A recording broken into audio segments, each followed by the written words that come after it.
एक बार महात्मा बुद्ध अपने शिष्यों के साथ दूर नगर में प्रवचन देने के लिए जा रहे थे।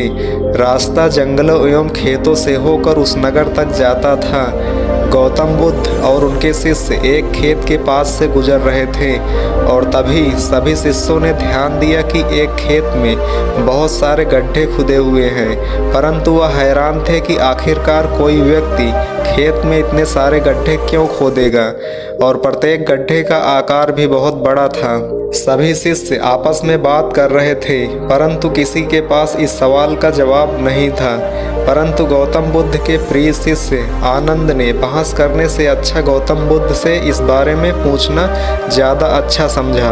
आनंद गौतम बुद्ध के पास गए और उनसे पूछा कि गुरुजी बताइए कि आखिरकार किसी व्यक्ति ने अपने खेत में इतने सारे गड्ढे क्यों बनाए हैं। महात्मा बुद्ध ने खेत की तरफ देखा और मुस्कुराए।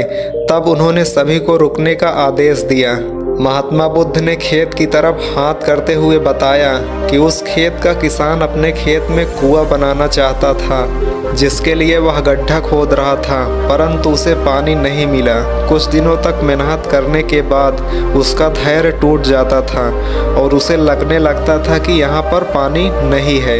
इसीलिए वह दूसरी जगह पर फिर से गड्ढा खोदता था, परंतु उसमें धैर्य की कमी होने के कारण वह एक ही स्थान पर गहरी खुदाई नहीं करता था। इसीलिए उसने कई जगहों पर गड्ढे खोद दिए और आखिरकार वह हार मान गया कि यहाँ पर पानी नहीं है, जबकि ऐसा नहीं है। आसपास देखो, खेतों में हरियाली है, मतलब यदि गड्ढा गहरा किया जाता तो पानी जरूर मिलता।